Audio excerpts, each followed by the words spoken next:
Yeah, Okay. it's going to be memorable tonight, like every night. I know it. Hey, I wanted to share about something that happened to me, and it has a point. Yeah. So around 2000, 2001, I was in Australia I've said this not that long ago, but it's a very important point in there. So I was in Australia, and I had picked up a hitchhiker, and this lady had told me about some kind of emotional retreat that was going to happen in this town, Byron Bay.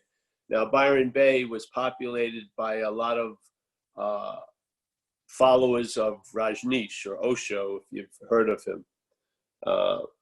They had migrated from Sydney and they were up the coast. And so I liked this lady. She was a French lady. So we stopped and she talked to me about it. And she gave me a brochure. And the brochure had that statement supposedly by St. Francis: what's looking is what you're looking for. That's the first time I had ever heard it. And I went back to where I was staying, and I was thinking about it. Maybe this would be pretty good. I usually take like unforeseen like circumstances as an indication of something. Yeah, whatever. So, but I was also planning on taking a round the world trip from Australia. I had been talking to this travel agent. So I didn't know what to do. So I called up the travel agent, and I just so happened to say, yeah, I've got this thing I was thinking of doing, but I don't want to, and it was an either or. And he says, well, just do it. And she had done it in the past. She said, just do it and you'll be going on the trip also. So I liked the little inclusive view. It wasn't one or the other. I could do both. So I signed up, and this event would produce, they had a very good system. There was 3 circles of people, and there was a lot of sharing. And then there would be people walking around it who were like sort of running it. And then all around the wall, there was just people holding the space who had done it previously, I guess. I hope, and then just come off the street. And then in the afternoon, they changed the room and they put all these mattresses down, and they'd start having some music with the hopes of inducing like cathartic events. Yeah. So some people would start screaming, going off, and everything like this. And this would go on for 8 days, not the cathartic events, but the whole system.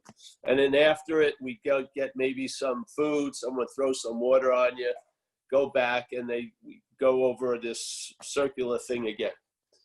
And so after, it built to a crescendo. And this one time I went into this little cathartic event, and I kept saying to myself, and I was crying like a baby, which is a very good sign, something's happening.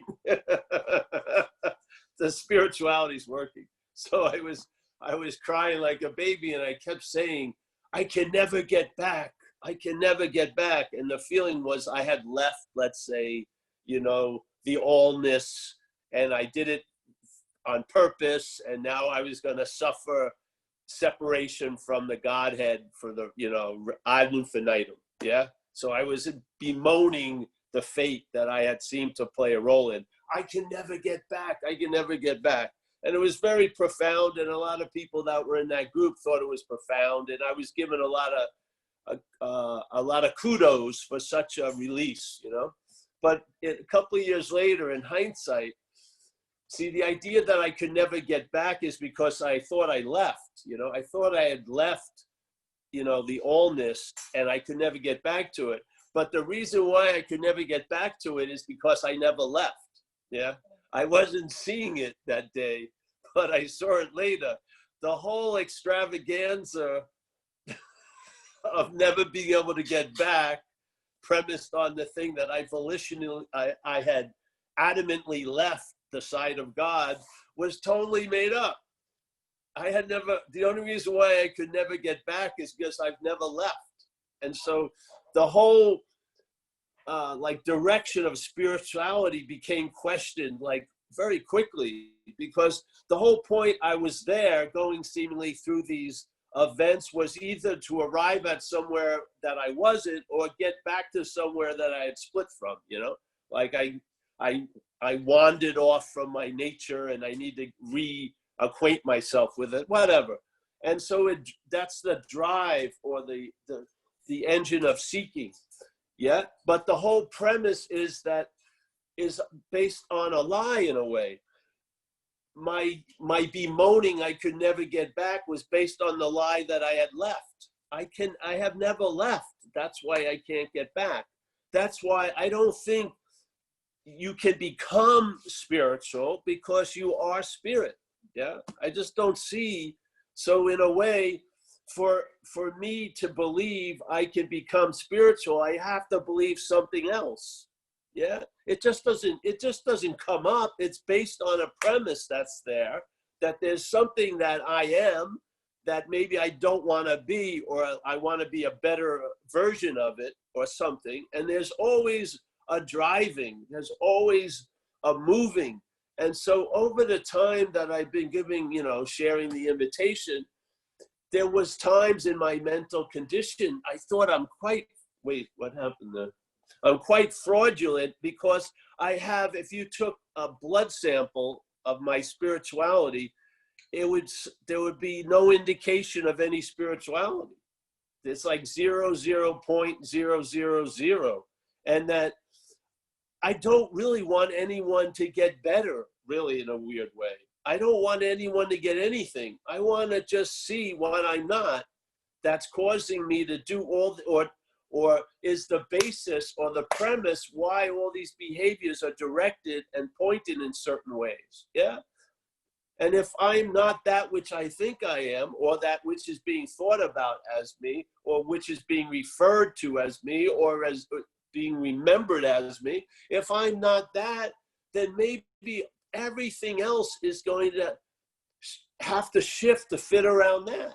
Yeah. And for me, I'm serious. I don't want to get better in a weird way. I don't feel like this is a subtle step. It's called the non-step, but I'm still stepping, furthering and furthering. And no, I don't see that at all. I figure once the charade is seen through, everything stops, and maybe it starts up in other ways, but it doesn't go down the same direction again. That's not been my experience. Yeah, I don't spend any time looking for what I can't find. I don't. Yeah, I'm just not trying to reacquaint myself with what I am. I've never not been acquainted as that. Yeah, this is the premise of non-duality to me. Non-duality is a negation. It's sort of like we talked about last week. The tiniest bird to fly still has to have something to push off on. Yeah. If it doesn't have something, if there's no platform, it can't take off. We're the platform. Yeah. Where the seeking takes off. We're the platform, all this. And the platform is manufactured. It's not so. It's not true that it's true that I can never get back, but not because I left, but that I have never left. That's why I can't get back. Yeah. And so it happened similarly. I remember my first year of sobriety. Of course, I wanted to get better. There was a huge belief I had been bad for so long. The dualistic swing was, yeah, I like to be good. Yeah. So I thought I'm going to go into spirituality and learn how to meditate and be a good person, because I truly believed I had been a bad person for a while.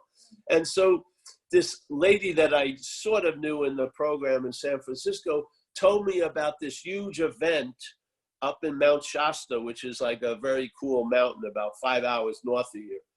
And she said it's going to be this huge sweat, like an Indian ceremony. I had no idea about any of this. But I said, yeah, I'll go.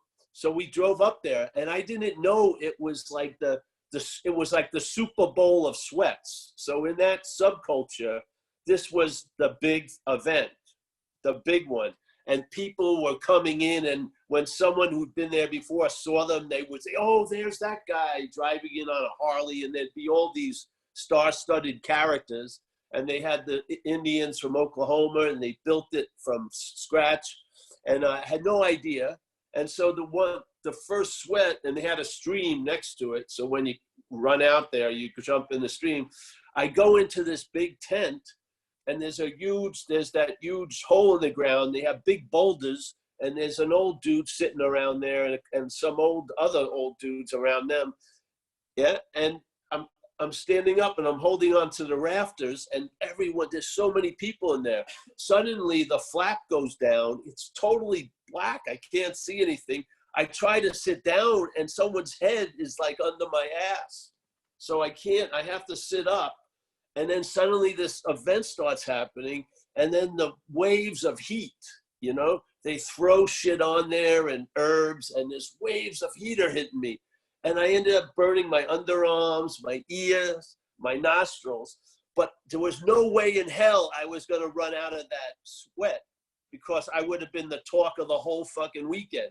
So my spiritual pride, which I didn't think I had any, just took it. I withstood it. And then I flew out there, jumped into the stream, and got relief. Now, I got a strategy very quickly where I tried to sit as close as I could to the flap for the next few ones. But what happened is I left, and everything went on. And about 8 years later, a guy I worked with in recovery he was getting into the native Indian thing, and he was setting up a sweat at his house in this town. And they brought an Indian from Oklahoma. It was amazing. Another Indian from Oklahoma. There was about only 12 guys there. They invited me. I wanted to support the dude. I get there. There's all this food and Calistogas and everything. It's a beautiful night. And we go into the tent. And as soon as it gets hot, I leave. Yeah. I just felt, I'm out of here. I left. I walked out. I had all the food to myself. I was drinking Calistogas. They were moaning and praying and shit like that. What happened? Something had happened. All I had was a common sense reaction. I'm hot. Fuck this, basically. And I walked out. Yeah. I mean, I didn't even know that it happened. I had just lost complete interest in what would have kept me in that freaking sweat lodge. Yeah. So this is, to me, this isn't my version of non-duality, but I've observed the reactions Paul has had concerning the principle of non-duality. And I haven't become more sophisticated and refined in my seeking. I haven't. It just put it to an end. Yeah. That's the relief. To me, the relief isn't you're finally liberated. The relief is from the need to be liberated. That's where the relief is. You have a relief from the need. Who tells you got to get better? I mean, do we ever arrive at, when something's good enough? Why is it like, okay, why does it immediately have to see, I've got to see its future projections of how much better it's going to be? I was relieved of all this. That's what I've been relieved of, in a sense, as an action figure. A huge weight came off of me, because I'll tell you, this Paul, you want to give it no relevance or a lot of relevance, this Paul was taken to be the center of the universe. It was thought about constantly.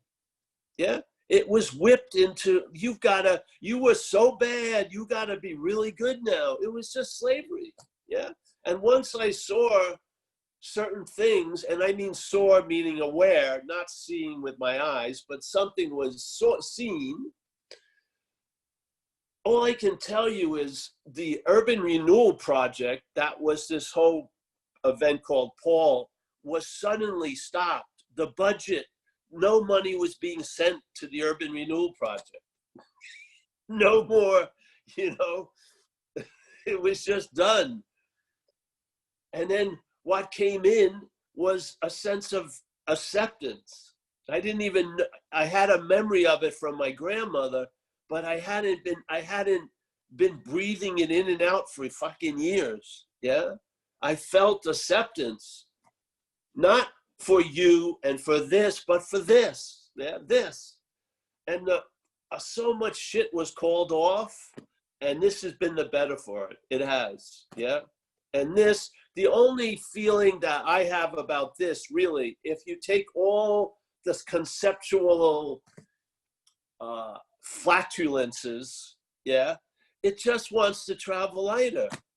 You know what I mean? It does.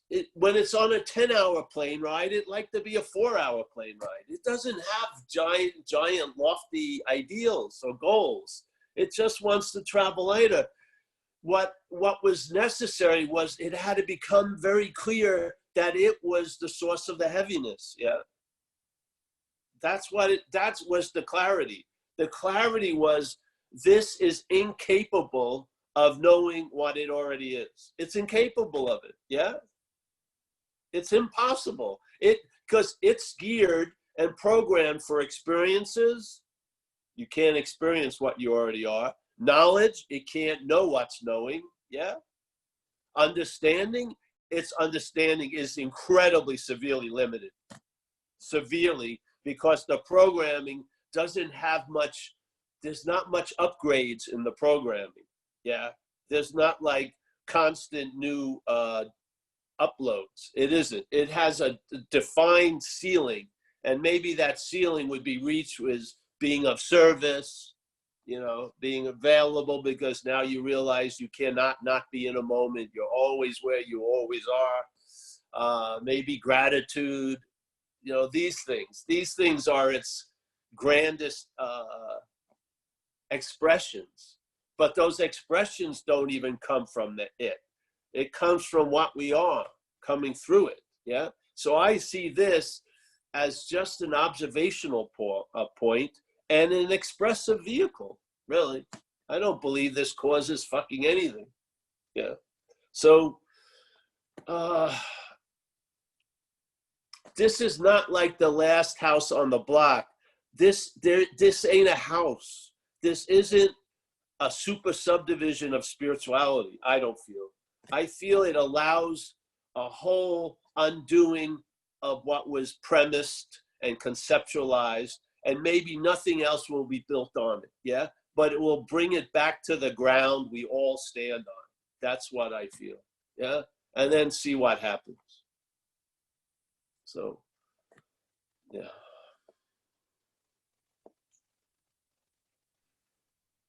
I mean, you'll come up with your own recognitions. Can you be out of a moment? Can you? Can you be out of a moment? Your head sure thinks so. It does. It believes you're out of a lot of moments. And therefore, based on that premise, which I don't believe is true, it's now devises and attracts a lot of strategy called how to get into the moment. And then that's not enough, because then you got to read some more books, how to stay in the moment. See, that's the advanced copy. First, you got to get into the moment, but now the real thing, how can it stabilize? I want to stay in the moment. But it's all premised on an idea that you can be out of the moment. Are you out of a moment? All right. Maybe some of us recognize the suffering is self, yeah? Self is it. Maybe you want to call it ego. I don't believe that. I believe it's a sense of being the doer, the haver, the thinker, the feeler, the one, a long-lasting, independent, separate, and then all that long-lasting independence and separateness is implied and pictured as a thing, yeah?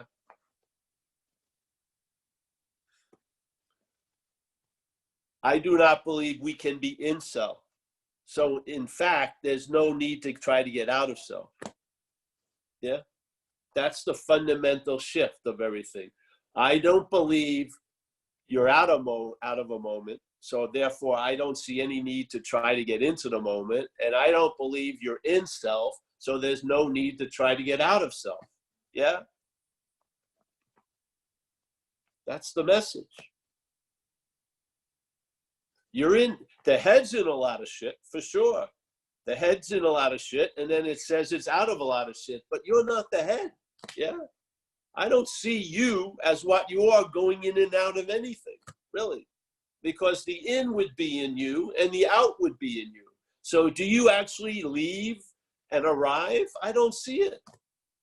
Maybe as a thing you have a story that you left and arrive, or you hope you'll arrive, but as what you are, there's no arriving and going. Where? Where can you go in everywhere? Everywhere. So this message, the way we're putting it out, I don't want to describe what we are. I want to describe what we're not. Because I don't see any point in describing what you are for the 800th time to what you're not. I don't think it's being of service. I just heard another one today. I'm tired of it. Yeah. I don't think it works to keep describing the indescribable, first of all. I mean, that should show you something's off. When someone starts describing the indescribable, yeah, it's all right.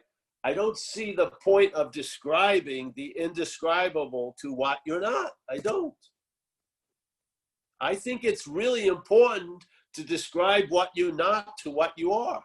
And you know what I mean? Like everyone says there can't be two things in one place. Well, there is really. Yeah. There's mental ideas about what you're not at the same moment, which is not of time. Yeah.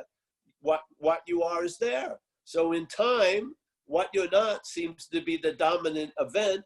And in timelessness, what you are is always, always, always, always there. Yeah.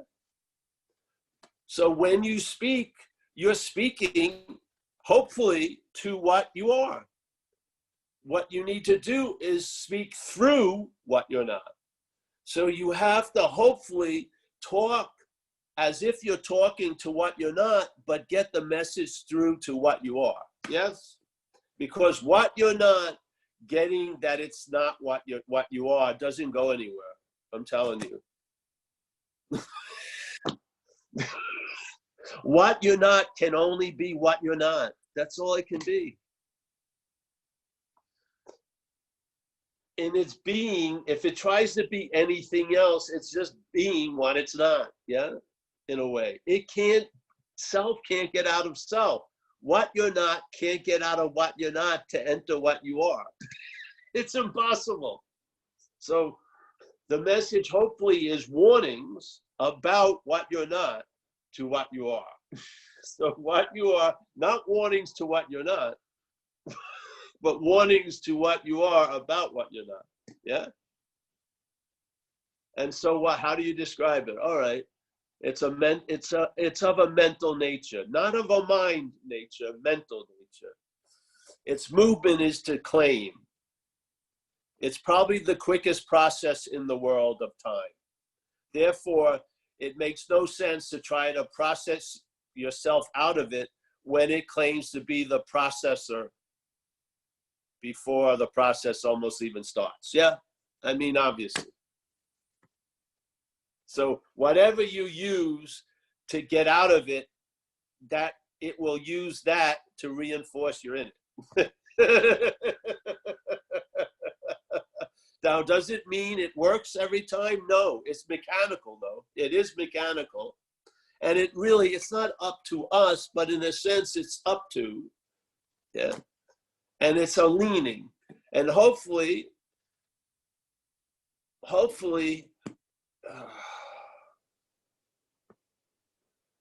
you thought like a peak experience would kick the wind out of it, but it takes another breath. You thought the 12th epiphany must do it, but no, it doesn't seem to. It regroups like mercury out of a thermostat when it's broken, a thermometer. It just regroups, yes. There's no thing to it. It's just an activity. And the activity, its main aspect of the trick is time. The activity is, there's things happening for sure. There's happening. There's not things happening. There's happening. The mental state claims the happening to imply the one that's either doing it or is done to by it. So which comes first, the happening or the one that it happened to? In the mental narrative that we tend to have a lot of devotion to, it's the one that it happened to is prior to the happening. But is it true? Isn't it the happening that's going on? And then there's a manufacturing of a you from that? Which one is it? Is there a you before any happening? Or is the happening claimed to imply a you? And when the you is implied, it's projected to be before everything that was happening. Yes or no?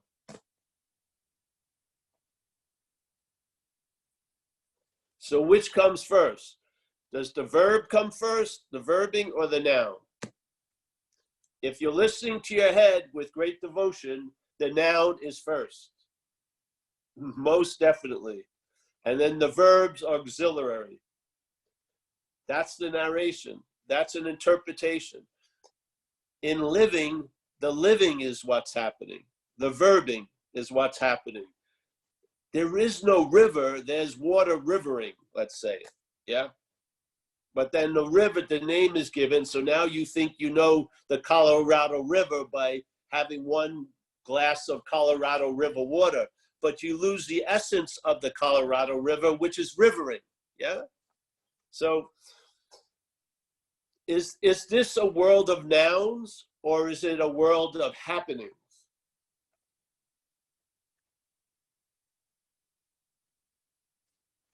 And how could that which comes after be stated to be before? There must have been a little switcheroo, yes? There must be an activity that allows something that comes after the idea of you to be before everything else and actually take the place of what you are. And as the Course in Miracles says, and as everything in duality always has two sides of the coin, there is an act of denial of what we are by our head being in, not us, but by our head being firm in faith in what we're not. Yeah? Is that true or not for you? You don't believe it, or do you have a sense that may be true? Do you have a sense that there's something you don't see that, oh, no one, if you ask anybody, no one would say, yes, I'm in the act of denying what I am. But in fact, they are in the act of having complete faith in the thought system that supports the idea of them as what they're not. Yes? So that complete faith in the thought system, it's opposite. The duality is an active denial of what you are. There are two things happening at the same time, all the time here, all the time. This is duality. So one point that here looks like I'm up my self's ass completely. I'm listening to it. It's got me scared for what's going to happen 2028 and tons of remorse what it tells me I did in 1987. Yes. And I'm just a fucking wreck. I'm getting electrocuted, not a major electrocution. That would be better, really. Maybe I would enter a point of dying to the fucking thing. But there's like these little buzzes all day of anxiety based completely on the faith we have in the thought system. Yeah, completely. Completely. Yeah. So there's an an activity of faith being firmly entrenched in the idea that we're a long-lasting, independent, separate entity and completely worthy to be thought about ad nauseum all day. Yeah. Yet at the same time, I didn't know that. There's an active denial of what we are. That's what it is. Yeah.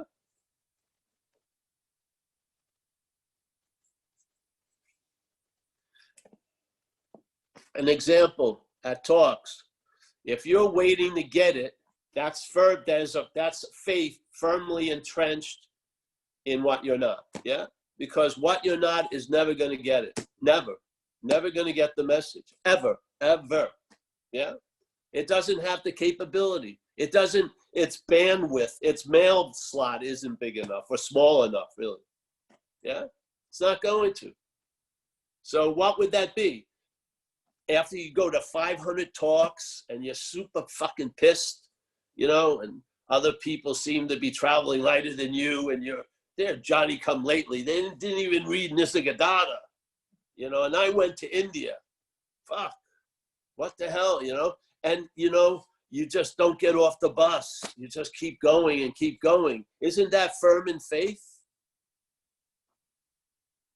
And that firm in faith is the active denial of what you are in the pursuit of what you are.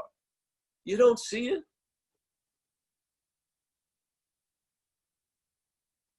You don't see that could be construed as my looking for it is an active denial of it. What? But look it, I got robes. I got this. You know, mea culpas, tons of shit. You know, I have worn out meditation mats. I've been doing this on bad knees. You can't be telling me I'm reinforcing what I'm not. I'm trying to merge in the truth. Who's telling you you need to do that? Not the truth. The truth isn't fucking telling you you need to look for it. The truth is always revealing what we're not. That's what it's doing. So maybe ask some, not,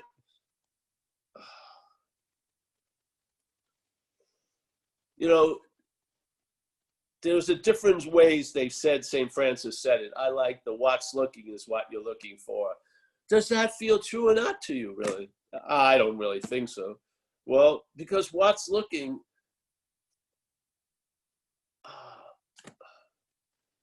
what's looking is what you're looking for. It isn't a call to arms. It's a very disarming statement. It's telling you the immediacy of what is, yeah? It's saying what's looking right this second, no matter if I'm wearing any pants or not. What's looking is what you're looking for, yeah? Not what's looking, and if you do these 50 things for 5 years, you'll become what you're looking for. No, what's looking is what you're looking for. If it's not true for you, move to something else. Non-duality, you know, it's not going anywhere. Why do you want, you don't, I'm gonna force myself into non-duality. If the shoe doesn't fit, let the other shoes wear out. They'll lead you to this shoe fitting, yeah? Everything will succeed, and a lot of it will fail you, and that's how it succeeds, yeah? You'll be left with your own devices, and hopefully you'll see they're not your devices, instead of busily using them all day as if they are yours, yeah? Maybe when you realize you can't embrace it, you can't get it, you can't keep it, you can't have it, you'll recognize all that, and you'll see it more like a dance step instead of any divine purpose, yeah? And maybe you can have some laughs about it, because it's fucking hilarious, really. The stubbornness of the system is never going to correct itself. It isn't.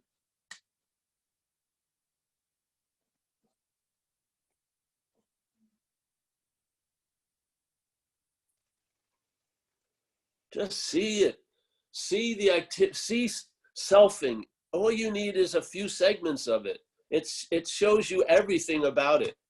It's mechanical. It always starts with the claiming of a verb and then switches the whole narration and puts the manufactured noun before it. That's what it does. And we're listening to it all day with great faith, it seems. And we don't realize that great faith in that is an active denial of what we are. Does it change that we're that? No. You cannot not be what you are. It's impossible. Yeah? But in this place, you can sort of seem like it's not so. It can appear to us that it's not so. And for these 90 years, that will mean almost like a real absence. It's not absent, but in a way, if we're dreaming it that way, it sure will seem like it's absent. Yeah? Mind is incredibly powerful. And mind, not us, mind is dreaming. Yeah? We're an aspect of that dreaming called the dreamt. The dreamt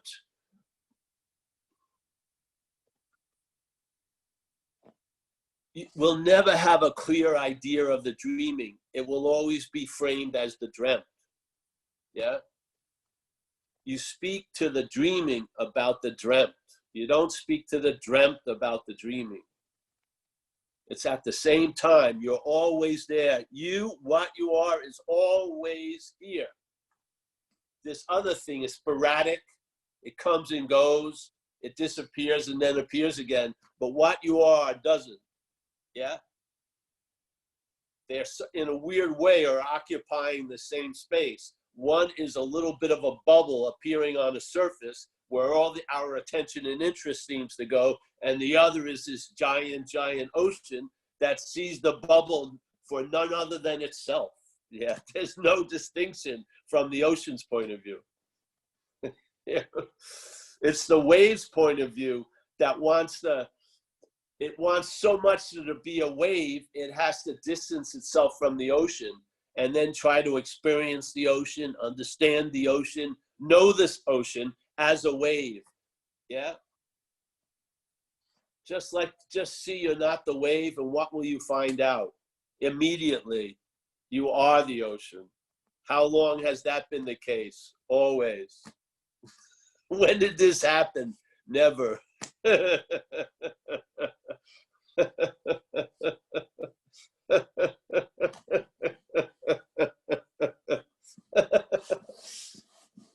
So, all right, thank you. I guess, whatever. Ready for Robert?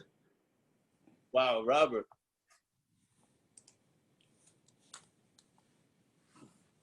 Yeah, hi, Paul. Hey, Robert. Got a bit of a question around free samples. Free samples, yeah. Since I've been coming to this meeting, just about after every meeting, I get to see what I'm not quite clearly. It's like the tiger's taking a shit, but then quickly sucked it back in again. You know, for a split second, I see what I'm not, then it's gone again. What I'm not just jumps on it and claims it. So is there anything I can do or should be doing or not? No. The thing is, you see, there's let's say timeless moment, and then there's moments in time. Yeah. So when you look at a timeless moment, from a moment in time, it was only a half a second. But in the timeless moment, and you know what? All the moments in time are going to be forgotten. But that timeless moment doesn't even need to be remembered. It is. Yes. So, yeah. 80 years. What is that really? Yeah. It's about how old I am. What? It's about how old I am. So, yeah, the free sample. See, like in I don't know. Yeah, in recovery, we have a statement. You'll be rocketed into the fourth dimension. Like instead of the mental condition, you'll move to somewhere else, and then it sounds like you're a citizen of the third dimension, and then you rocket to the fourth dimension. But to me, I think we're from the fourth dimension, and we're on like a work visa in the third dimension. The work visa is 80 years, 70 years, whatever. And when you leave the third dimension, it'll probably be like it never happened. So, hey, hopefully,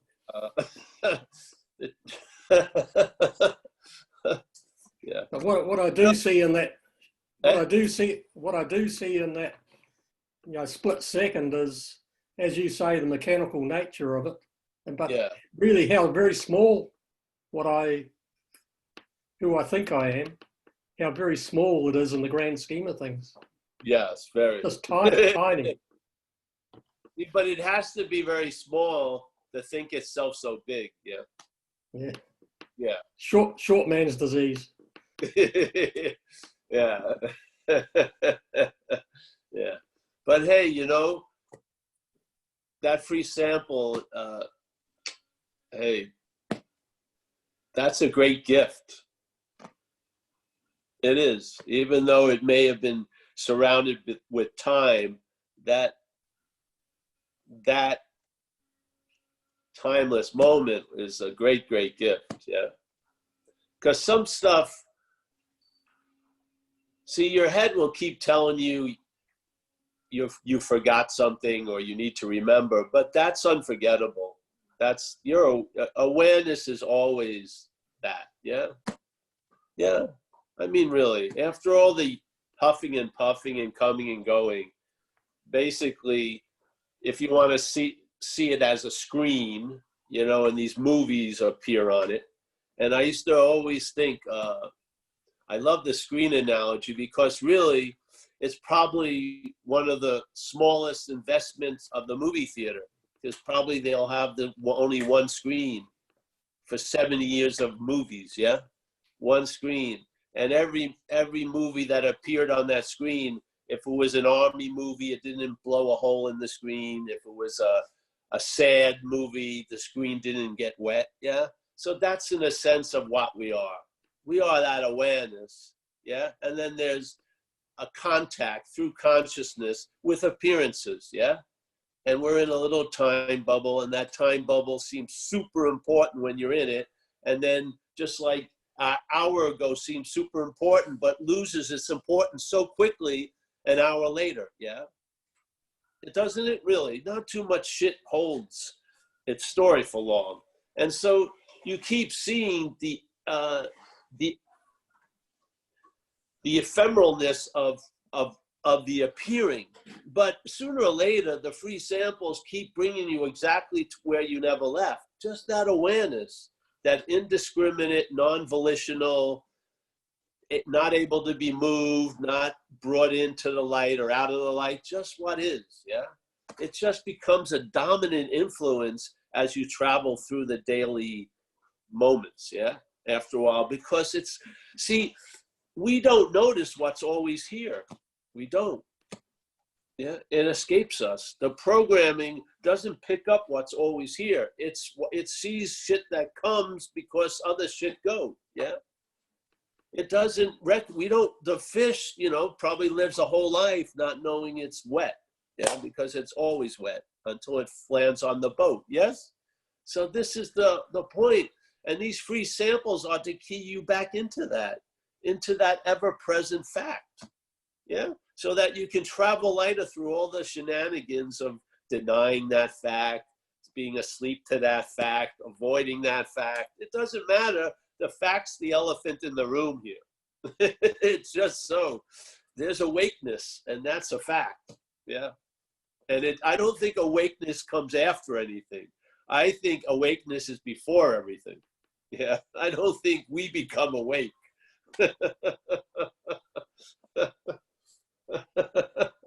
Yeah, so, but hey, keep coming back, my friend. I'm happy to see you. Yeah. Thank you, Paul. Yeah, you're welcome. Thanks, Robert. We have Julie. Oh, yes. Let's see. Let me get back to that square. Julie, how are you, Julie? Yeah, good. Thank you. Listen, thank you for the story today. How we have faith in our thoughts. That Yeah. helped today, right? No, they're just faith, honey. No, I know. No, well, I'm sorry, I didn't say it right. Just faith in thoughts. We don't have faith. No, that's right. Because that just sort of clicked me over, because there's a lot of things I worry about. And so that helped me to unhinge a little bit. And I was just going to report today that yesterday I was remembering the quote, what you're looking for is where you're looking from. And then suddenly I had this sort of awareness that everything was a picture, and that I was trying to segregate this whole thing into a me trying to figure out something else. So it helped me to just refocus on that this is all one thing happening, right? And I'm trying so hard to figure something out or make something work, and I wasn't being. It was just sort of that sort of sense of feeling, right? And then, so that's it. So I was going to read something that might help people. I found something yesterday that I thought was quite good, that has something to do with the dreaming. Could I read that to you? Sure. We all Unless have. it's less than We all. 5. It's really short. We all have a sensation of agency, but that sensation is like the feeling while dreaming that I, the dreamer, have powers to influence events and determine outcomes within the dream. Upon awakening, we see that the I in the dream was as much a part of the dream as anything else in that dream, not in any way separate from it, and actually had no powers at all. So that helps me to let go of trying to control and flow more. I think that's it. That we come back to that rivering. Great, honey.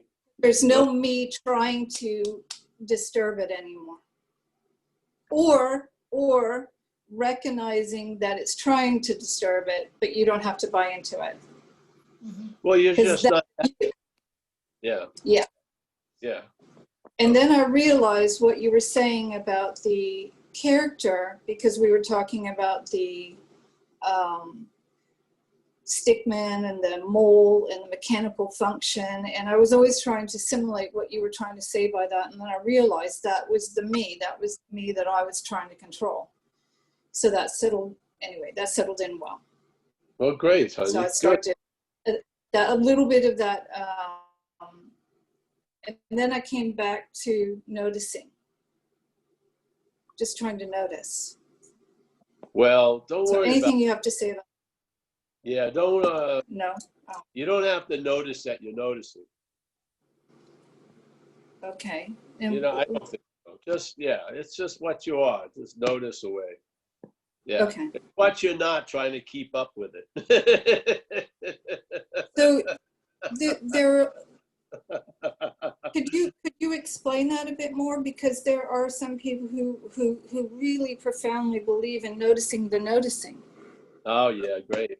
Well, I'm not one of those. Okay. Yeah, because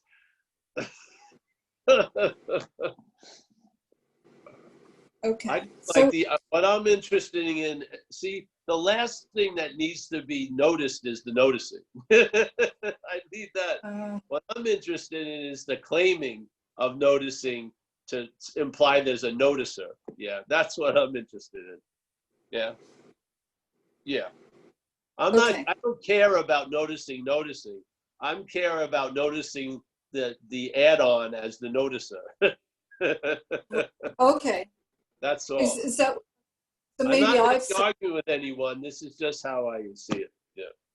no. I'm just trying to understand why one person would say this, and it sounds to make sense.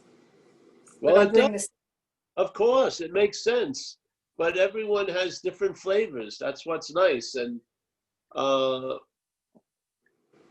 see, the point I'm sharing humbly is that I don't think without seeing the activity of the mental state usurping the noticing and usurping the seeing and usurping this, seemingly usurping it all, and implying that so that every time there's a free sample of what you are, it's being used to reinforce what you're not by the claiming of it.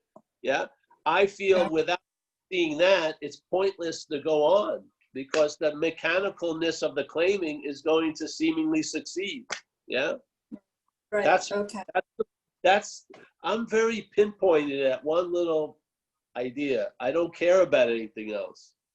Okay. I don't, because I mean, maybe I wanted to, but what directs me has kept me on this point.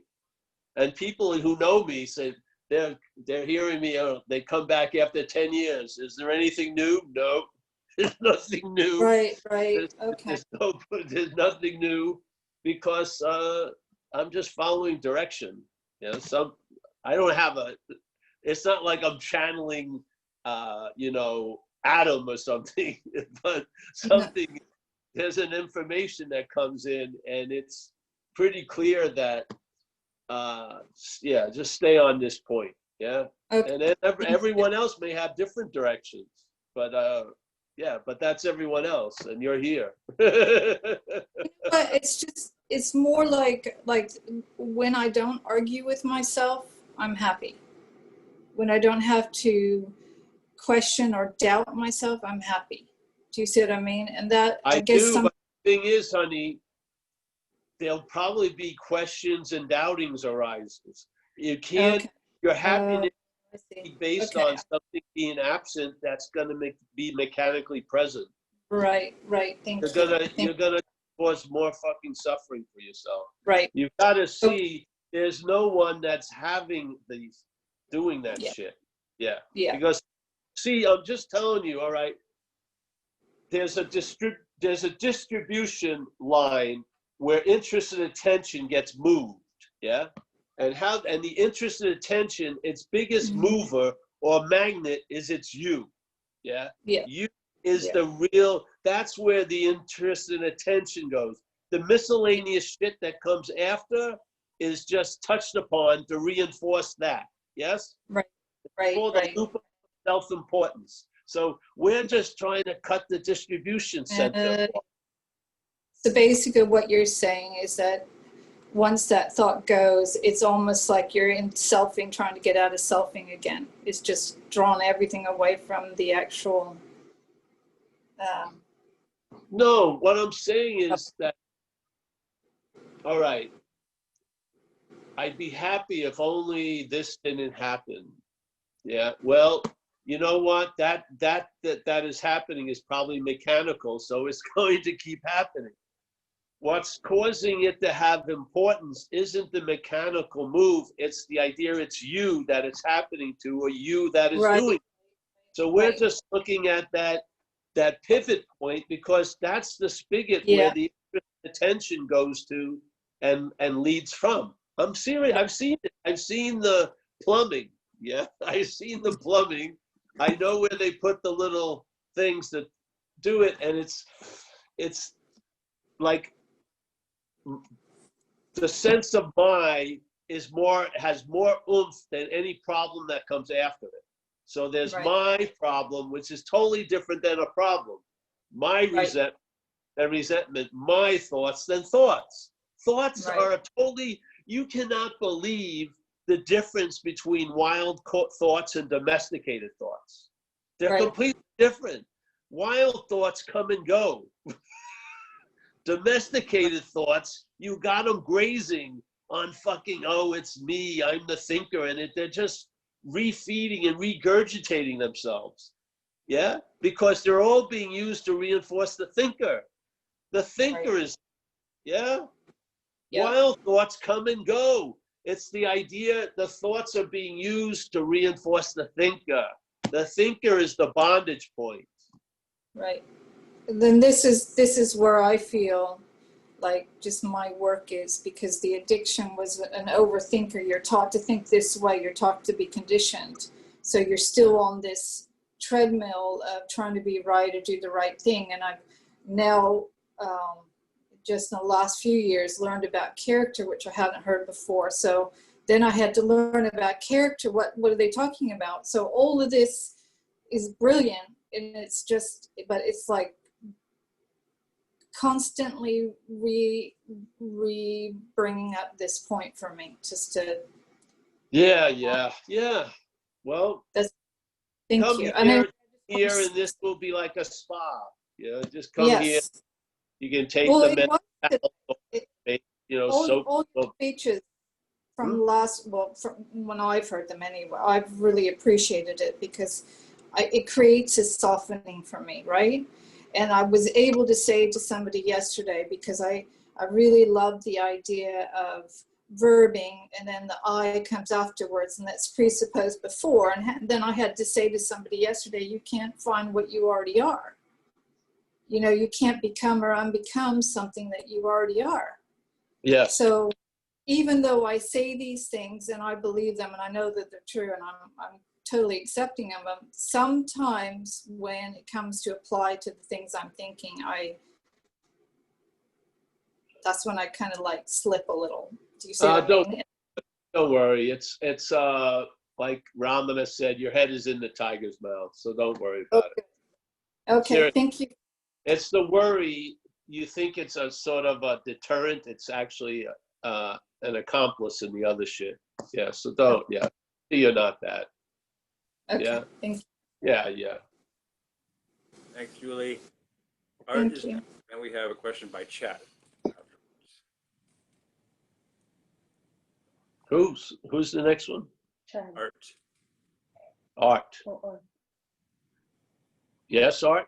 Hey, Paul. Gosh, yeah, I just feel kind of stunned from listening to all this. I guess my question is, the action figure still has thoughts and emotions, correct? Well, it doesn't have thoughts. Yeah, it's yeah. There's thoughts and emotions. Yes. Okay. Okay, so are they no longer claimed?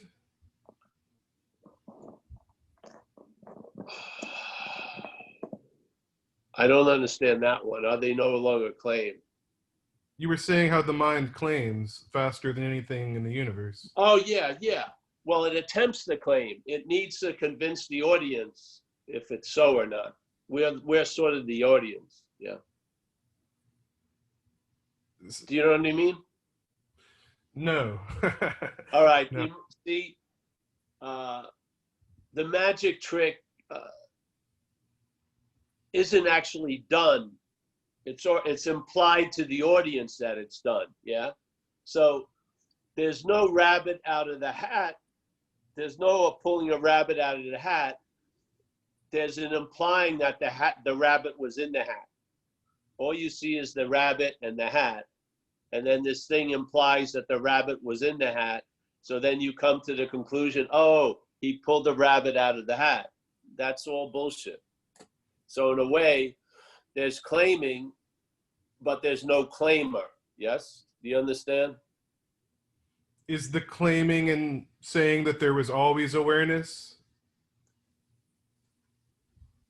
Is that what you mean? Do you like No. what you said earlier about you don't get it, you are it already? Yeah. Yes. Is the claiming and just surrendering to that? If I could say surrender. No. The claiming is an activity by the mental process. So whatever the mental process comes in contact with, it attempts to claim to reinforce the narrative it's presenting. Yes. So the narrative in some circles would be called duality. So subject object. So let's say there's something happening, and then the mental state takes the happening and implies there was a happener and the happened. Yeah. So let's just say seeing better. So they're seeing, the mental state claims the seeing and then uses it to imply the seer and the seen. Yes? Yeah. We're not talking about awareness is just the basis of nothing and everything, whatever, however you want to say it. There's no way you can describe it, but there is an isness that's available before everything. In time, this mental movement in this dreaming occurs, and its mental movement is to claim whatever it comes in contact with. So, yeah. So let's say there's a sentience or a consciousness of awareness. It will say, I'm aware of awareness, yes? So it will claim to be the one that's aware of awareness instead of just realizing awareness, yes? Okay. I recommend you come back more. You'll get it. It's just it's repetitive, and then this is your first time here. No, it's about the fourth or fifth time, and I've listened. I've been into this kind of stuff for a while now, but I guess the thing I'm trying to like get pinned down, I guess, is is there an embodiment aspect to what you're talking about? Is there a sense of Paul Hedderman, the action figure, is also it, even though it's only Paul Heddermaning, it's Paul Pauling, it's Pauling, it's not Paul. But is that Hedderman doesn't feel like it's the embodiment of awareness? No. okay? No.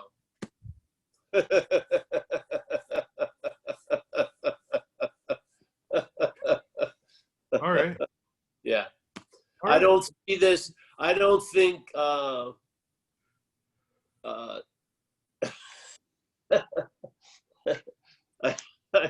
just don't see there's an embodiment of awareness. No. There's there's appearances of bodies in awareness, let's say, but I don't think there's an embodiment of awareness. No. Okay. Yeah. In other words, I'm not embodying.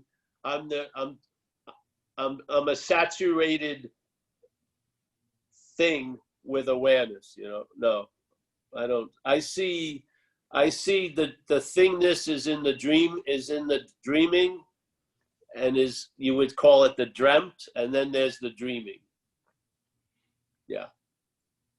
Could I ask what motivates you to speak, to teach, to share? No, I have no idea, really. I think it's just built into the nature of Paul. But basically, maybe I would, if I saw a good movie, I'd tell a few people that it was a good movie. Very few of them would ever watch it. This has been happening for 20-something years, so I guess it's a different version, an extreme version of wanting to share good shit. You know what I mean? Like if I found some good, if I ever found good Coke, I would never want to share that. But if I found other things that were good, I'd share it with people. Yeah, so I don't know. I feel it's like a seed assignment. The idea of Paul is on a need-to-know basis, and it doesn't really need to know much. It just shows up, sits here, and then whatever happens, happens. Cool. Well, thanks, Paul. Yeah, you're welcome. Thanks, I'll keep Art. sharing it. There was this one guy, I'm not going to name names, but he presented himself as the complete embodiment of the truth, like the physical appearance of the non-physical. And, he died all of a sudden by a heart attack, just dropped dead. You would think that if he was the embodiment of awareness, he would have known in advance, maybe. I don't know. It seemed to have caught him by surprise. So I don't know. I'm not a believer in thingness becoming the epitome of no thingness in a special way. I'm just that's just me. Yeah. Got it. Yeah. I think that's what you meant by embodiment. In other words, is Paul Hedderman the coolest motherfucker, never gets upset? I have my girlfriend, I'd be lying. No, Paul Hedderman has blind spots and shit like that. But obviously... Well, actually, Paul, what I was getting at is more like, you could say it's not this, not this. You could say it's not the thing, but couldn't you also say it's everything? Of course, but the way I go the negative route. I don't think going to every. I think there needs to be a pointing out of the mental process that's captured by the statement, the act of being identified as self. Yeah, because if self hears about everything, it doesn't go anywhere. Yeah. So I think the point is to negate something, and then the everywhere is obvious, instead of saying it's everywhere and not having any fucking sense feltness of that at all. Yeah, I go in a direction that they would call negation. Mm-mm. And I'm a firm believer, I guess, because I've never moved from it for years. I don't think I don't know when it would be appropriate to start speaking on the affirmative level about what we are, unless the warnings about what we're not have been circulated sufficiently. Because it's a quick mover. I mean, it can be the, you know, you hear the message at a meeting and you feel really good, and then in about 4 seconds later, you are now crowned the hero of the message.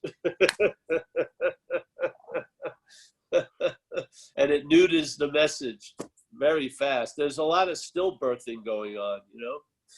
The thing's alive until you get your little mental hands on it, then it's dead. It's born dead.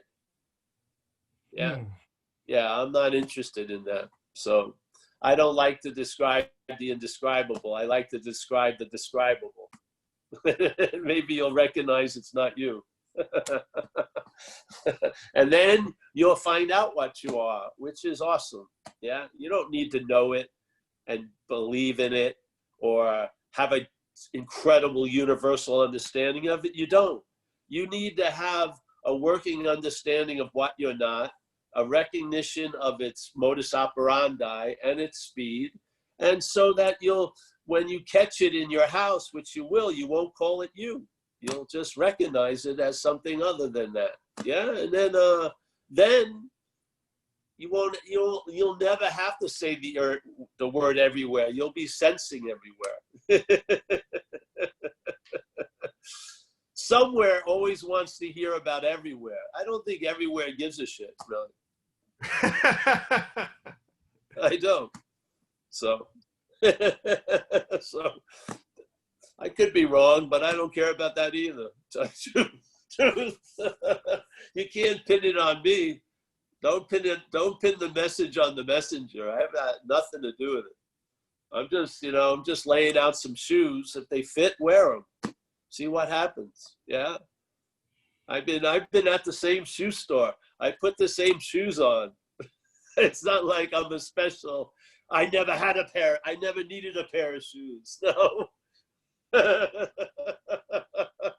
I put on some shoes.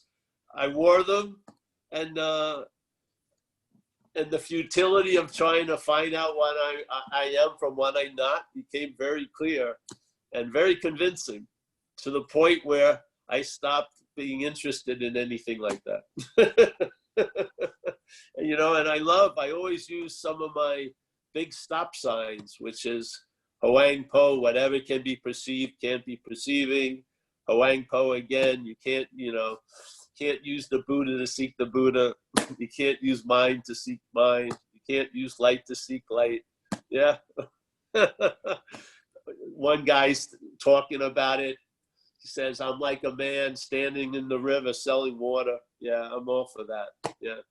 Those things landed and they never took off. They landed. There was no departing. A new regime was started. So I always say the things that worked with me. I do. That's what I go back to. I don't read much.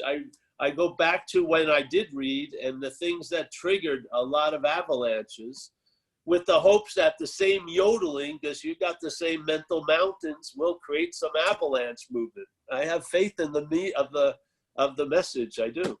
So, if I could yodel, I would yodel. You can't use the Buddha to seek the Buddha, but it's something you hear and you put it on your shoe. You put it on. Wait a minute, is that a description of what I've been doing, motherfucker? Yeah. He said it in such a nice way, but he just incriminated me of 30 years of spiritual crime. I've been using the Buddha to seek the Buddha. Of course, you haven't, but the head has, yeah? So why would he say that unless you were the Buddha? Really? I have faith in Hoang Po was a cool character. Why would he say it to Steve if Steve was really just Steve? He would tell Steve, you better start doing these Buddhist practices and try to acquire some of the qualities of Buddha. Yeah, it would make sense. But you see, he saw Steve as Buddha. and he was trying to warn Buddha about Steve. And he said to Buddha, hey, Buddha, you can't use yourself to find yourself. And if you weren't into, oh, well, there's still another clause. All right, you can't use mind to seek mind. You can't use light to seek light. And, you know, they probably thought you would have gotten it by then. He may have said 30 other things the mental state tried to use. But he gave you mind, light, and Buddha. Who would he direct that message to other than mind, light, and Buddha? Who else? Who else? It's pointless. So yeah, we're attempting to get something through. I don't want you to walk out with an understanding, because I know what's going to happen to that understanding. It's going to get neutered and then fucking thrown into the bin of all the other understandings. They all sound the same. They're all done, whatever. Yeah. The funny thing is, they all sound the same because there's the same fucking hearer of them all. Yeah. Listen to messages. They're not the same. Some messages aren't the same. Yeah. Some emphasize other things and then other things. And and find things that work for you. Something, to me, the greatest messages I heard, let me sit in the futility of what I'm not. They did. They didn't give me a way out. They didn't sort of, oh, it's going to get better. No. They dumped the truth on me and they let me fucking simmer in it for a while. Yeah. And I realized, Jesus, I'm not going to get it. Yeah. I'm not. I'm not capable. I'm not, I don't have the mechanism. I can't grab the little, that little crane in the amusement park. I can't get, all the toys I can't get. It's not the toy, it's this. Yeah. So I'm hoping these help in that direction. Yeah, so great. Nice to see you, Art. Thanks. Thanks again, Art. Anybody else want to raise their hand? Oh, the one by chat was retracted. You answered. I love that. Yeah. What's the greatest question? A retracted one. Oh, Matt has a question. Hey, Matt.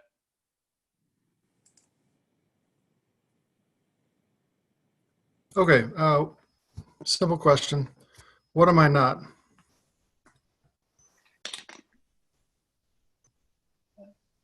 What am I not? Well, find out. Are you the thinker? Are you the feeler? Are you the seer? Are you the hearer? Are you the doer? It's definitely being presented in your head. You are. Are you? Find out.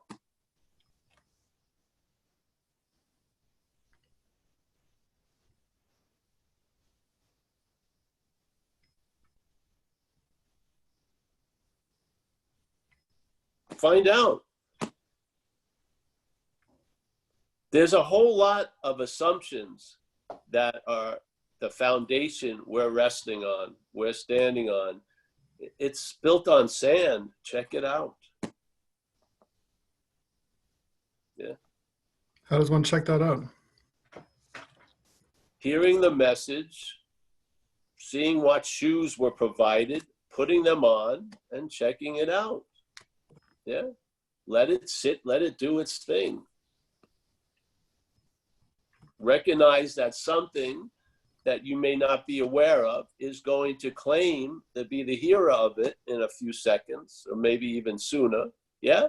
And so that maybe that which is untouched by all that mental activity, there'll be a sense of that, and you'll see what you used to look from. You'll see it.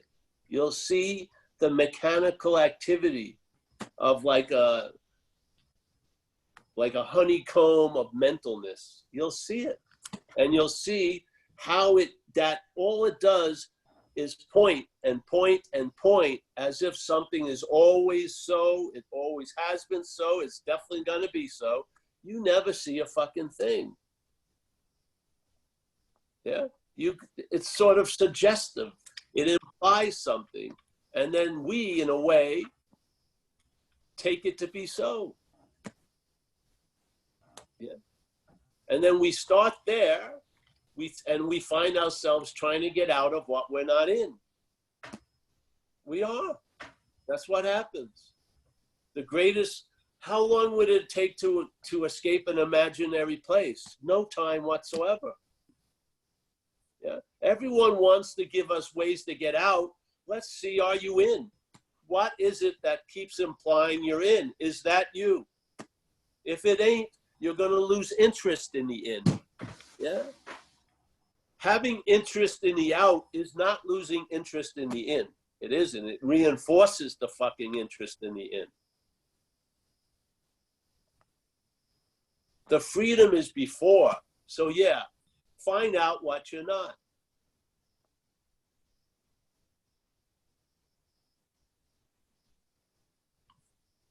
Do you even know the assumptions that your everything is based on? Do you have a sense of it? Do you actually believe thoughts drive you crazy? Without the thinker, would they? No.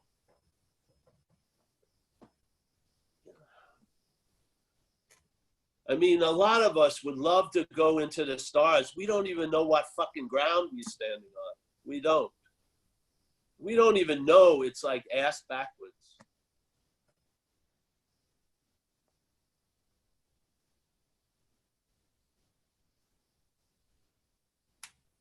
All the meditation that I was involved with, I never saw the uninvited guest ever.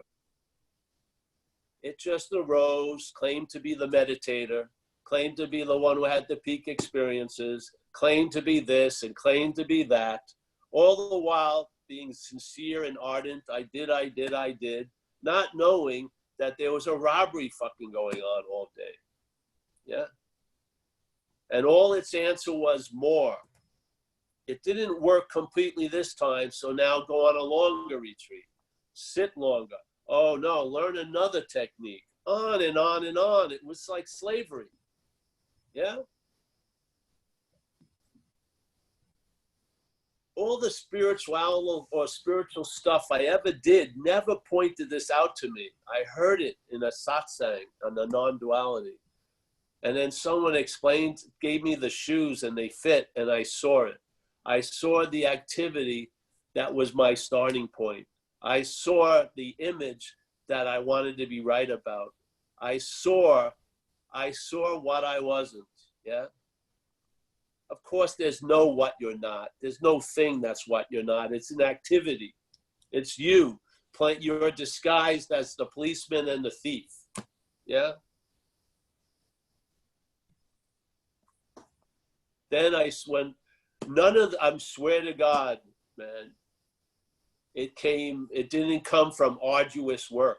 It came from hearing it, a possibility, hopefully what we're attempting to do tonight, and putting out some shoes and seeing if they fit. And if they fit, you'll wear them and a lot will be revealed. Not to you, not to a who, but there'll be a lot revealed. Let's put it that way. Yeah? And that's why we use the term selfing. We don't use the term self. We get to it a lot because of the language, but selfing. Selfing is implying that there's a self. Yeah? The mental processes are always in the act of selfing. They're always in the act of being identified as self. You can't get out of it as it, that is for sure. Yeah? So basically, if I can't get out of it as it, then the only way seemingly out is realizing I was never in. That's the only way that works for me. Yeah? So check it out. Yeah?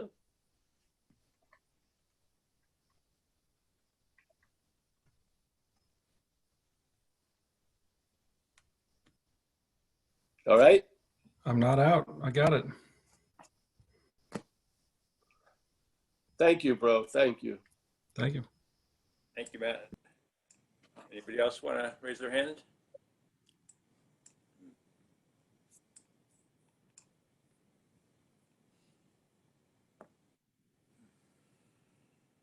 Well, we can end, I guess, soon, eh? Oh, there's the Lebowski. James, how are you? No questions, and we'll just say goodbye, I think. Bye. I want No, to talk now. What? You knew I wanted to ask a question. All right, Lebowski, come on. No, man, I just want to say that once again I've heard that so many times, but when I heard you say the thing about what's looking is what I'm looking for, and then like a couple minutes later a gal said it in reverse. And I realized it works both ways. And it was like, so anyway, I just want to thank you for that, because it was like, I don't know, sometimes I come here and stuff I've heard, it just is kind of bounced off, or something, and then it doesn't somehow. Yeah. I'd refer to the spiritual sperm, but today it was probably more the proctologist. It's okay. Yeah. They're Thanks. both sides of the same card. Okay. Yeah. Either way, I'm grateful for it. I owe you, I owe you for the session. That's okay. It's my pleasure, bro. Thank you. Yeah. And James got to be the intro act for Mandeep. Mandeep has his hand up. Oh, Mandeep. Mandeep? Yes, sir. Sorry. Hello. There's Deepak. Nice to see you. Where's Mandeep? Oh, Vlad just woke up. Nice to see you, Vlad. Yeah. Where's Can you see me, Mandeep? Paul? It doesn't matter. Go ahead, but I think I'll find you. Yeah, the easiest answer is Mandeep doesn't exist, right? Oh, there you are. I see it. So following up from last time, and I was deliberately trying to keep to the last because I get this feeling I end up hogging time every time we talk. So you asked me to cut down on the seriousness and develop earnestness. Did I?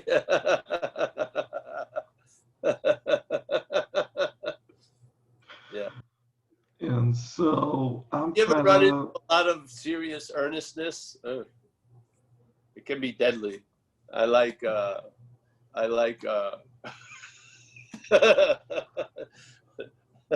loose-fitting earnestness.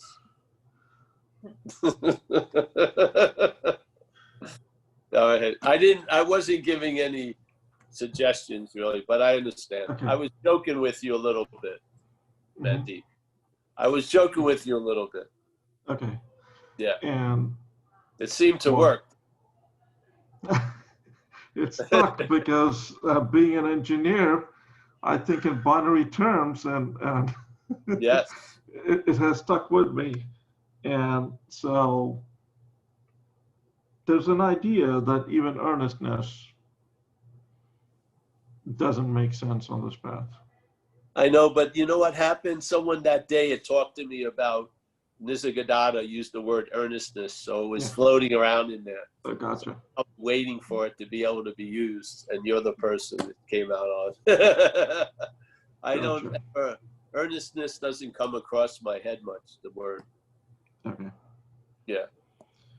So, I want to so ask you, what I'm- though, you've been enjoying these somewhat. yes. Yeah. Very much so. Just- Oh, great. So there you go. Yes. It's a Thank win you. already. Yeah. Oh, thank you. Yes. Yeah. Absolutely. Yeah.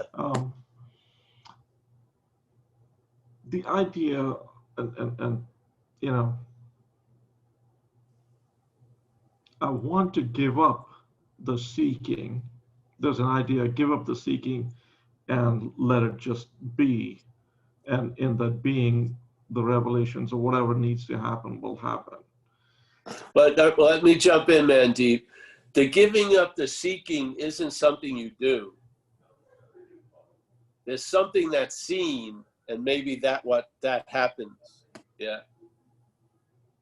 See, it's really, there's a seeing of the construction of the seeker, And then seeking, once maybe held as something noble and smart, is seen in a different light. Yeah, you see, it's more of a deterrence. Yeah, so it's not something we do. It's a result that we can come to observe. Yeah, we don't care about the seeking. I want to just see the noun that's aligned with it. Yeah, the seeker is much more what we're speaking of than the seeking. Seeking happens all day. There's just in different veins, you know. There's a thing called spiritual seeking that has its own meanings, but they're seeking all day. The idea of so therefore the seeking all day gives a lot of pointing to the seeker. Yeah, you know what I mean? I'm looking for my pants, I'm looking for keys, I'm looking for a spoon, I'm looking for a coffee cup. They're seeking all day. So the seeking is being claimed, and then to imply the seeker. Now, in my experience as Paul, there was a whole lot of meaning given to spiritual seeking. I mean, it seemed to be super profound and the only thing to do, and everything else was unimportant. And this is the most important seeking I'm going to do in this life. And, you know, that became, that was like extreme flypaper, you know, very lot of binding. Yeah. And it was funny when I first met like spirituality, I couldn't believe how many ideas I had about it. I mean, thousands of shit came up that I had no life experience. It was just waiting. It was like a treasure chest of fucking concepts and ideas and comparisons. And suddenly I get introduced to the topic and all this shit just downloaded. It was super painful in a lot of ways. So I learned a lot from spiritual seeking because there was so much mentalness in it. Yeah. As if it was the only thing to do. It was crazy. And, but the whole point is the idea of the seeker. Yeah. Yeah. If there's a loss of interest in the seeker, then the seeking for like my lost keys isn't that dramatic, you know? It's just, it happens so many times. I just walk around the house for, 5 minutes doing 360s and then find it. And, it's like a basis of comedy in a weird way. But if there was the seeker that had an important place to go and then he lost his keys, he could be really pissed, yeah? But there, you just take it. This is about this is the traveling lighter. It's not stopping seeking or starting seeking. It's the loss of interest in the seeker idea or any noun that precedes what's happening. It's a loss of interest in that mechanicalness, You've been brought to it. It's been brought to your attention. Its description hit somewhere. You felt like, wow, that's quite revealing. And you got convinced that these statements that I heard in non-duality were true, not by thinking them, but by observing and putting them, comparing notes, so to speak. Yeah. And then suddenly you come to certain conclusions and certain things stop. They do. Certain things can come to an end before we come to an end. Yeah. Yeah. They're dead. So basically, man, I'm always attempting to emphasize the seeker or the thinker or the feeler. I don't care about the feelings and the thinking and the seeking. Yeah. They're auxiliary. The noun is the key. The noun is the made upness. Yeah. So let's just, you're an engineer. Look at it from an engineer's view. All right. Does the mechanism, is that the heart and soul of the mechanism? Is this idea of being the doer, the thinker? Or would there still be doing and thinking going on? Yeah. There would still be doing and thinking going on. Yeah. So basically, in an engineering view, it's unnecessary, or at least its role isn't paramount. It could be placed in like the back of the fucking machinery and it would be, True. you know, fine. Yeah? True. Yeah. I'm beginning to catch myself selfing real time, Great. and so it's getting a little bit lighter around things that usually would trouble me. And Fantastic. Now, could you imagine if you paid for a like 5-month program and it produced that effect, you would be a happy customer, yeah? Mhm. Yeah, so here you go. I mean, we're saying it casually, but that's awesome to start Thank you. recognizing the selfing. You're not Yeah. recognizing the selfing. That's the idea of being Something the self. is. There's a recognition of it. Yeah. That's the point. If you see the selfing, yeah, then you Mhm. question the appearance of the self. If Yeah. there's no seeing the selfing, you're looking from self. Yeah. Yeah? Mhm. Do you know what I mean? Yeah. If you're not seeing the selfing, you're looking from self. If you're not seeing the selfing, then the self is like paused. Yeah. Mhm. You see, Mhm. that's a leap into imaginariness. Yes. Yeah. Yeah. That's awesome. So as soon as the selfing is noticed, the effect of the thoughts and feelings just drops off. Yes. It might be just temporary, but it does.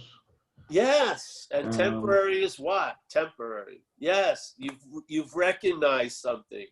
There you go. That's a fucking nugget. Yeah. Yeah. You know how monumental it is to have a world of noun and verb move to verb and then maybe a noun? It's unbelievable. I mean, we're doing it on a casual Wednesday, but sometimes we're not honoring the power of what happens here. To be so used to seeing everything from a noun's point of view, to question that noun from verbing is unbelievable. I just love it, tell you the truth. I mean, you know, it's these fundamental things are the most, they have huge value. Yeah, they do. I mean, especially if you're in a bizarro world where everything is opposite. It's nice to have that corrected. Like in Zen, they would say, you know, seeing blue is blue and red is red. That's unbelievable. I mean, we say it casually, but let's stop for a second and feel great. You know, I feel fucking grateful as hell. Yeah. Yeah. Yeah. And the funny part is the selfing wants to come back and claim that now and says, hey, why does it stay that way all the time? Yeah, so let's go see that also, you see? Yeah, that's the seeing of what you're not. It keeps trying to imply you, and you catch it. Yeah? And after a while, you're not going to be on the beat having to catch it all day. It's not a vigilance. You see it, and the clarity of its absence becomes powerful. Yeah? Yeah. That's what happens. This isn't, all right, I'm going to have to be the seeing of it all. No, there's no effort or thought in that. Yeah, it is just spontaneous recognition. It just happens. Yes, That's about and it. it happens more and more. Yeah, this is traveling lighter. There's not a lot of heavy lifting in the traveling lighter. It's not like, oh, my heavy lifting is producing the traveling lighter. No, it's not a dualistic vehicle. There's traveling lighter.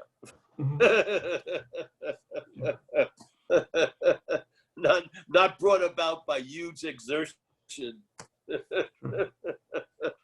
Quite the contrary. Sure. Now, another side effect of that, though, is constant questioning of everything that's arising now. Well, just make sure it's not you doing it. But there's that state of kind of confusion for the self as to, hey, is any of this important? Is any of this true? Is any of this real? Oh yeah, yeah. Let it That's- have fucking existential angst. Yeah, Okay. yeah, yeah. It's don't worry about it. Okay. It starts hearing its own bones rattling. Yes. Yes. If I'm not the doer, whose life it is anyway? Oh, yes. Yeah. Yeah. I know. Just it's nice to see you, Mandeep. Thanks for Thank coming. you. Thank Yeah. you. And yes. Mandeep. All right. That's it. I'm saying goodbye. No more squeezing another question in. Let me see. The Bopsy twins are right here. Mike and Nick. Nice to see you, Nick. Good to see you. Isn't Michael one of the people your mother used to tell you not to hang around with? Yeah, it's how it is. Yeah. They Too should late have. now. All right. So there's Mandeep. Nice to see you, Mandeep. Michael, you Thank got you. a new different hat tonight. Looking cool. Linda. Susan. Everything well, Susan? All well? Yeah. Your mirror is reflecting the light. It's very nice. Yeah, it's beautiful. We got Scott. Scott's nice to have you resting, Scott. Yeah, yeah. There is a mystical technique I can show you that you can shit a month's worth of shit in one sitting. Jeez. Get back to me about it. I'll tell you later. Scott, did you hear it? Clifford, get up. Get up. This is your chance to ask a question. He looks like he's dead. All right, Robert. Nice to see you, Robert. We got James. Nice to see you, James, on the iPhone. We got John. John Walker. Where are you in Oz, John? John. where are you? I'm in Melbourne. Oh, Melbourne. We were just there. Did we see you there? I think I did. No, I did not. I didn't see you there. That's what I just started to follow you was after you'd been here. Oh, I noticed you getting put in the cop's car. That's what it was. Yeah, that's it. I'll see you next time. We'll be going back to Yep. Melbourne. Yeah. And I'll see you soon here. George. Yep. George, you are the embodiment of the void. You are, George. You are the embodiment of the void. We got Karen. Nice to see you, Karen. Right there. I think she heard me. Yeah. We got Fritz. Fritz, as always. Hey. Fritz is like my little mountain. Very good, Fritz. Sanda. Thank you, Sanda, for your donation. And as soon as the monsoon ends, you're going to have probably a lot of unwanted visitors from Zen Bitsa. We got Alan. Alan, it's perfectly okay that no one ever gets it. Yes. We got Beth. How are you, Beth? Nice to see you there. And Julie. We got Judith. Yes, the Rock of Hawaii. Nice to see you, Judith. I hope they're hearing me. Yeah. Oh, good. Matthew. Nice to see you, Matthew. Once again, you're looking good with the beard, bro. Yeah. Maybe transfer of it some up to the head, to the crown. Vlad, nice to see you, Vlad. I talked to your friend in Portugal today, Vlad. Yariv. I love the name Portuguese Zen bitch slappers. Yeah, Portuguese like Zen bitch slappers. Yeah, they wrote to me. Yeah. That's my friends. Yeah, I'm gonna get it. We're gonna want to get a shirt with that. It's a lot of lettering, but Portuguese Zen bitch slappers. Yeah. That's cool. All right. Kaiser, Thank you. To see you, Kaiser. Nice to see you, Vlad. Yariv, Brahmi, you're in an incredible view. Everyone's seeing you. You're like you're in the middle ground between manifestation and non-manifestation.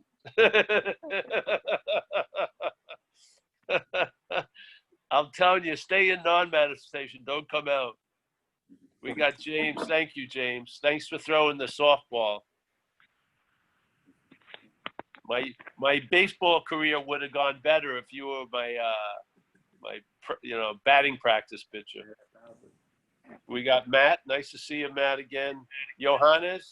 We got Donna, my Toronto hairstylist. Yeah. Hey, Paul. See you, honey. And we got, wait a minute, Susanna. Thank you, Susanna. I found some cash in my pocket. Very nice. Art, nice to see you, Art. Yeah. Deepak, fantastic. Keith, one of my main men. Always good to see you. We got Ron's and Jane, Jackie. We got Amelia Donato, the love of my life. We got Susie, Nancy. I saw Zoe Banks. I mean, she may have left already. Thanks, everybody, so much. I'll see you on Saturday, hopefully. Yeah? Thank you, Paul. Yeah. Thank you, guys.